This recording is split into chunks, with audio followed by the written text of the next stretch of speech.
Hey guys, welcome back. We've talked about the church once and we also talked about God's intentions for community, and today we're just going to talk about where that leaves us. We want to deal with our stuff, yet we also recognize that God has given us a gift in community which could get us out of our funk. So what do we do? What comes first?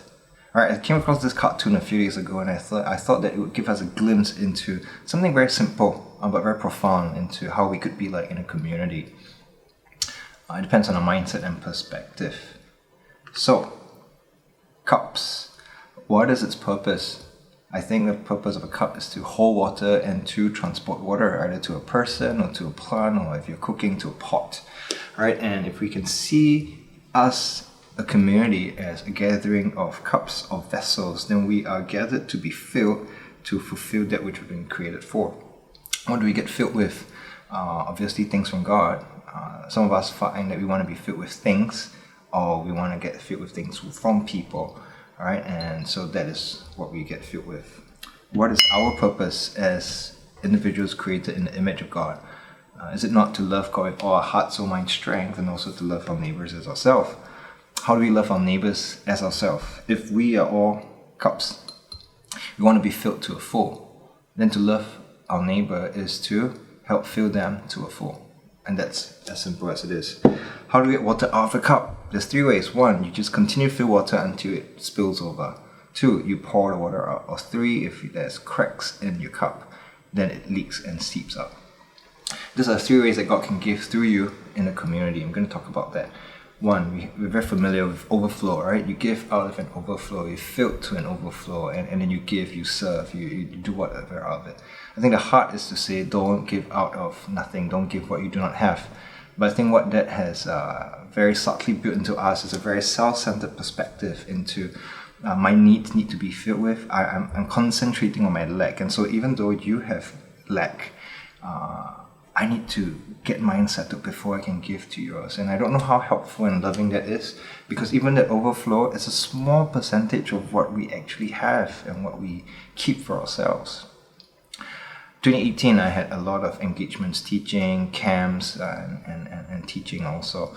And there was one worship session I felt God was asking me to lead, and I said, God, I don't have time to prep, I don't have time to spend with you, I don't have time to sleep, I have nothing left to give. God, I'm not overflowing, I can't serve you.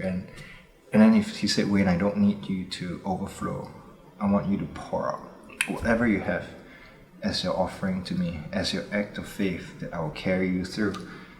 You know, guys, since then, it's been my deep conviction to look at what I have rather than what I lack. And, you know, in a community, we have different kinds of needs, right? All are important. But what we don't realize is what we have already perhaps is more than what others have. And God says to just pour that little bit. You have no idea what it could do to someone else. That little bit could be someone's overflow.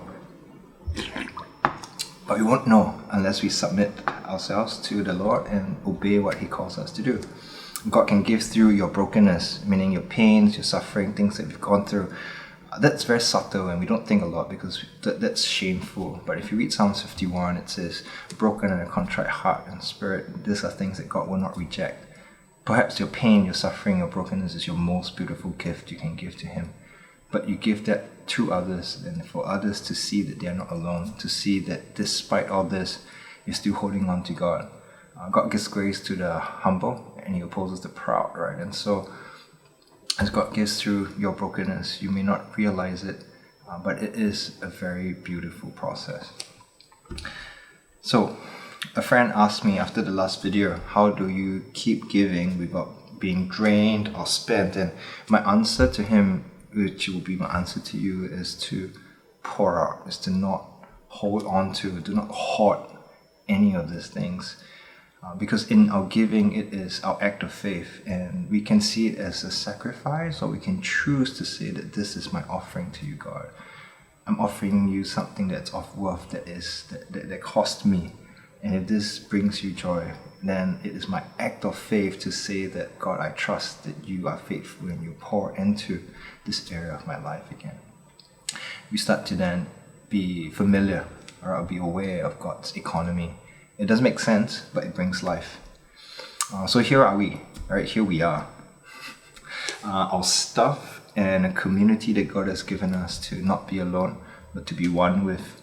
I'm going to finish with a very simple story.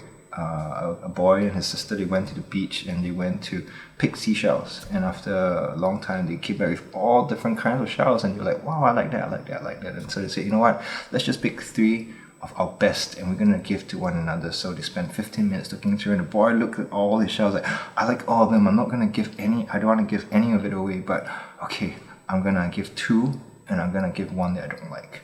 And so after they exchanged it, the sister was just going through and he looked at the 3 that the sister gave, which were her best. You know what the first thought came to his mind was? Did she give me her best? Guys, when we withhold from God and we withhold from people, we tend to see them in the way we treat them. We reap what we sow, right? But we have an opportunity to do all this again. You know, who is God putting in your heart to connect with, to pour into their lives? It could be just a hi, it could be a message, it could be just connecting, it could be saying sorry, whatever it is, right? Who is He calling to for you to pour out into their lives, to add to give to them? What kind of vessel do you want to be? And I pray for you that you would experience being a vessel that sees the hand of the Father as you pour and empty yourselves, that you see Him pour into you, and you experience that fullness of who He is and how His kingdom and His economy work, that the Father is a good Father and He loves you. Alright, so until next time, bless you and see you again.